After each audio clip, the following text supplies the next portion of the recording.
प्रेरक प्रसंग। बड़प्पन का मापदंड। एक राजा थे, वन विहार को निकले। रास्ते में प्यास लगी, नजर दौड़ाई, एक अंधे की झोपड़ी दिखी। उसमें जल भरा घड़ा दूर से ही दिख रहा था। राजा ने सिपाही को भेजा और एक लोटा जल मांग लाने के लिए कहा। सिपाही वहां पहुंचा और बोला, ए अंधे, एक लोटा पानी दे दे। अंधा अकड़ू था, उसने तुरंत कहा, चल चल, तेरे जैसे सिपाहियों से मैं नहीं डरता, पानी तुझे नहीं दूंगा। सिपाही निराश लौट पड़ा। इसके बाद सेनापति को पानी लाने के लिए भेजा गया। सेनापति ने समीप जाकर कहा, अंधे, पैसा मिलेगा, पानी दे। अंधा फिर अकड़ पड़ा। उसने कहा, पहले वाले का यह सरदार मालूम पड़ता है, फिर भी चुपड़ी बातें बनाकर दबाव डालता है, जा जा, यहाँ से पानी नहीं मिलेगा। सेनापति को भी खाली हाथ लौटता देखकर राजा स्वयं चल पड़े। समीप पहुंचकर वृद्ध जन को सर्वप्रथम नमस्कार किया और कहा, प्यास से गला सूख रहा है, एक लोटा जल दे सके तो बड़ी कृपा होगी। अंधे ने सत्कार पूर्वक उन्हें पास बिठाया और कहा, आप जैसे श्रेष्ठ जनों का राजा जैसा आदर है, जल तो क्या, मेरा शरीर भी स्वागत में हाजिर है। कोई और भी सेवा हो तो बताएं। राजा ने शीतल जल से अपनी प्यास बुझाई, फिर नम्र वाणी में पूछा, आपको तो दिखाई पड़ नहीं रहा है, फिर जल मांगने वालों को सिपाही, सरदार और राजा के रूप में कैसे पहचान पाए? अंधे ने कहा, वाणी के व्यवहार से हर व्यक्ति के वास्तविक स्तर का पता चल जाता है। शिक्षा। सदैव मीठा वचन बोलना चाहिए, इससे सभी जगह आदर, प्यार, स्नेह प्राप्त होता है। आज का दूसरा प्रेरक प्रसंग। जाओ और आओ। एक गांव में एक धनी मनुष्य रहता था, उसका नाम भेरोमल था। भेरोमल के पास बहुत खेत थे, उसने बहुत से नौकर और मजदूर रख छोड़े थे। भेरोमल बहुत सुस्त और आलसी था, वह कभी अपने खेतों को देखने नहीं जाता था, अपने मजदूर और नौकरों को भेजकर ही वह काम कराता था।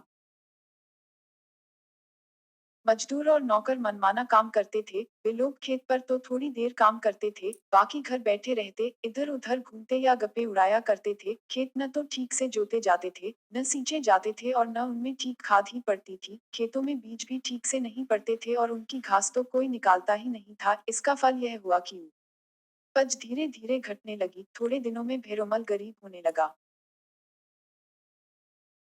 उसी गांव में रामप्रसाद नामक एक दूसरा किसान था, उसके पास खेत नहीं थे। वह भेरोमल के ही कुछ खेत लेकर खेती करता था, किंतु था परिश्रमी। अपने मजदूरों के साथ वह खेत पर जाता था, डटकर परिश्रम करता था। उसके खेत भली प्रकार जोते और सींचे जाते थे, अच्छी खाद पड़ती थी, घास निकाली जाती थी और बीज भी समय पर बोए जाते थे। सके घर के लोग भी खेत पर काम करते थे, उसके खेत में उपज अच्छी होती थी। लगान और खर्च करके भी वह बहुत सा अन्न बचा लेता था। थोड़े दिनों में रामप्रसाद धनी हो गया। जब भेरोमल बहुत गरीब हो गया, उसके ऊपर महाजनों का ऋण हो गया, तो उसे अपने खेत बेचने की आवश्यकता जान पड़ी। यह समाचार पाकर रामप्रसाद उसके पास आया और बोला, मैंने सुना है कि आप अपने खेत बेचना चाहते हैं, कृपा करके मेरे हाथ अपने खेत बेचें, मैं दूसरों से कम मूल्य नहीं दूंगा। भेरोमल आश्चर्य से पूछा, भाई रामप्रसाद, मेरे पास इतने खेत थे, फिर भी मैं ऋणी हो गया हूँ, किंतु तुम्हारे पास धन कहाँ से आ गया है? तुम तो मेरे ही थोड़े से खेत लेकर खेती करते हो, उन खेतों की लगान भी तुम्हें देनी पड़ती है और घर का भी काम चलाना पड़ता है। मेरे खेत खरीदने के लिए तुम्हें रुपए किसने दिए?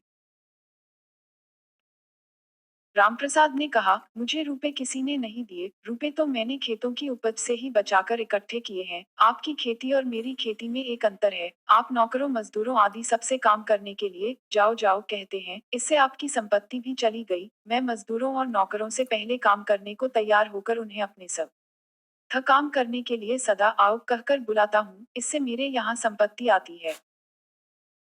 अब भेरोमल ठीक बात समझ गया, उसने थोड़े से खेत रामप्रसाद के हाथों बेचकर अपना ऋण चुका दिया और बाकी खेतों में परिश्रम पूर्वक खेती करने लगा। थोड़े ही दिनों में उसकी दशा सुधर गई, वह फिर सुखी और संपन्न हो गया। उम्मीद करती हूँ कि आपको यह वीडियो अच्छा लगा होगा। प्लीज मेरे चैनल को सब्सक्राइब करें ताकि मैं आपके लिए ऐसे ही शानदार वीडियो और लेकर आऊँ। आप मेरे वीडियो को लाइक और शेयर भी कर सकते हैं, जिससे मुझे हौसला मिले। धन्यवाद। सदैव प्रसन्न रहिए।